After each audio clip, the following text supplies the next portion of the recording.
What is up, my people? JaxB.TheRipper here. So I'm here with a winter metal favorites. I'm not sure.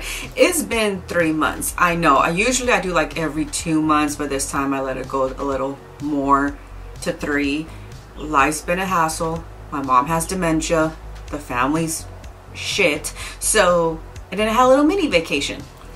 To my surprise, I haven't been listening to really anything new. There are some what may be new to me but not new to you guys, but however, let me just get this one over with. Nightwish. Obviously, you know, I just did the video on about the band. Yeah, I'm going back to calling him Metal and Makeup, since the girl who originally had that doesn't even fucking do those videos anymore. So I was like, you know what, she's not even on YouTube anymore, might as well just take the name back because I hate calling it about the band. So anyways, because of that video, and it took me so long to edit, and there was just so much information and try to narrow down to what's important, I spent a whole month listening to every night, well not every, all the way up to Imaginarium. All those albums. That's like what, 7 albums right there of Nightwish. I am burnt out. So I want to say those are on my favorites, but at the same time it's like it's always going to be one of my favorites. But I'm just letting you know, if there's not that much music on here, there is, it's just all by the same band. So yeah, that Nightwish, almost all of them. Born, love it. It's like I don't have to say much, I just made a whole fucking video on it. Okay, anyways, love them. That took up the whole month of March right there. There you go. I am so burnt out from that video, you just don't understand. Okay, so let's talk about Born of Osiris, Angel or Alien. Okay, this shit right here, I was caught off guard. I think I've heard of them before and I just didn't care for them. I'm not sure what album that was or anything, and I forgot what grabbed my attention to listen to this album. Probably the album cover. I don't even know how it popped up. I'm guessing it was randomly on YouTube. But holy shit, okay, so after like listening to the lyrics and like, you know, reading them, because Spotify gives you that option if you want to read the lyrics or whatever, right? Poster Child, that one got a little romantic, and honestly I could like relate to that song and everything, and I'm kind of stuck in a past lifetime kind of thing, and how it was talking about that.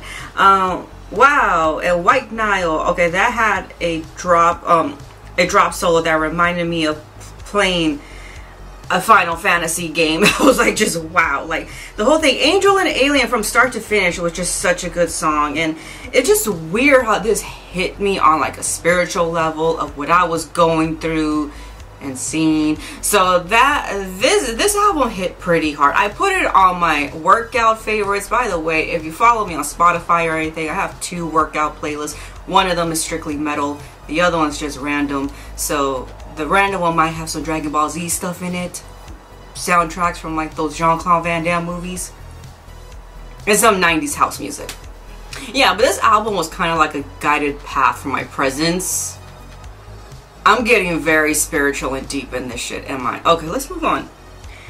Powerwolf. Okay, let me just start off saying, like, I just started listening. I don't want to say I started listening to Powerwolf on Call of the Wild, which came out in 2021. I did listen to it in 2021, and I, for some reason, did not like it. I don't know why. This is a pretty good, strong, steady album. Nothing brand new from Powerwolf, however, it was really good still. I mean, it's not like they were trying to reinvent the wheel or anything. And same thing with the next band I'm going to mention.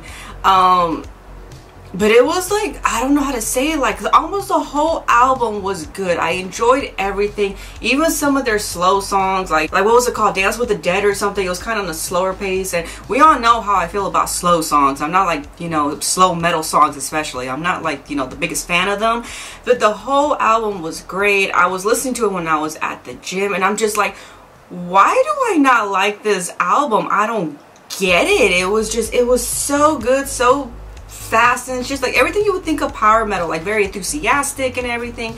I mean Power Wolf, I meant to say Power Wolf, not power metal, but it was just so enthusiastic. It's them, you know, it's not like they try to throw a curveball at you. You know, I did like look up some people talking about it. I mean, they kind of said the same thing, you know, they're not trying to reinvent anything, or they weren't that, you know, much of a big fan of it, but it wasn't like the worst thing they heard. I really feel like this album is gonna kind of take time to grab onto people. Maybe that's just what happened to me. Maybe it's just like I think maybe that's what I had thought. I don't see anything new, I don't see anything great about this, so I probably just didn't give it a chance.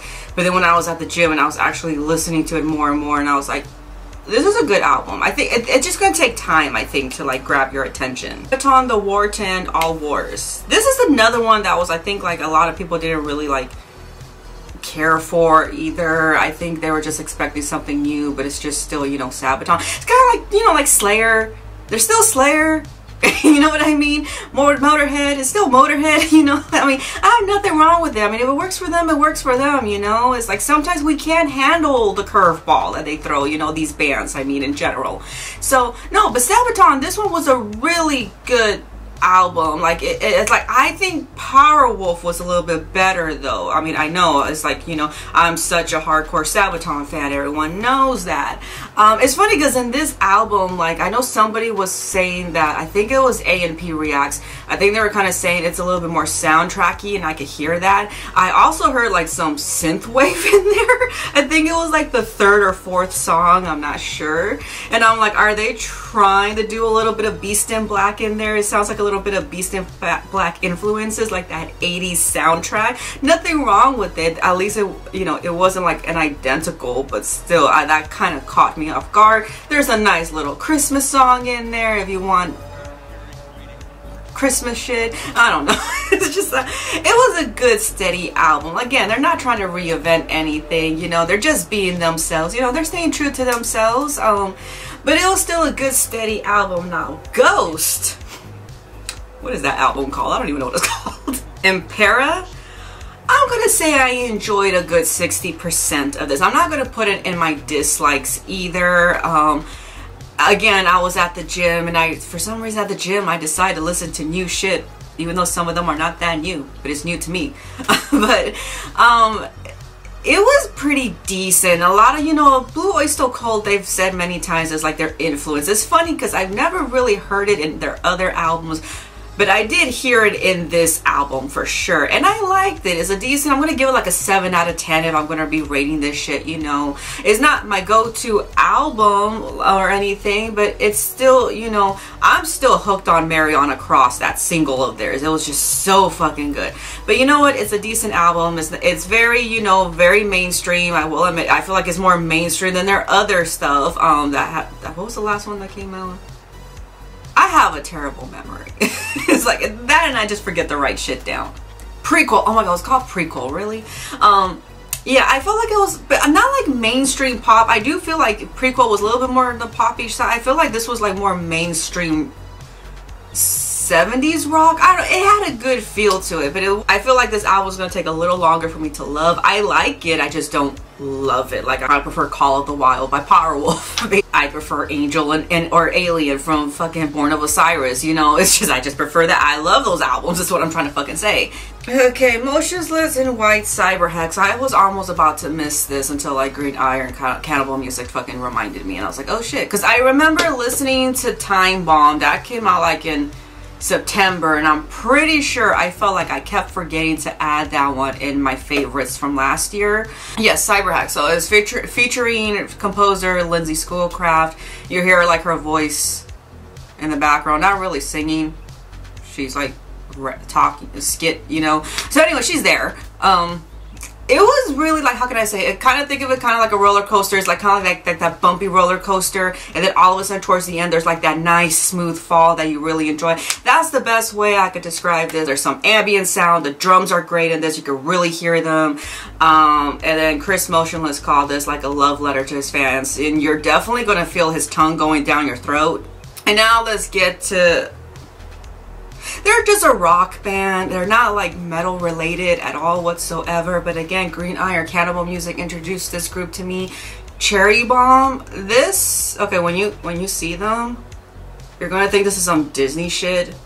Well, see, people would think that's Disney shit. I would have thought this was like a new up and coming emo group, but no, it's like they have like a traditional kind of rock sound with a little bit of pop-ish to it. I forgot who was their manager. Is some well-known rock star. I'll leave it around here if I find the information. But anyways, this is The End of Control, which is their album. I believe it completed 10 years.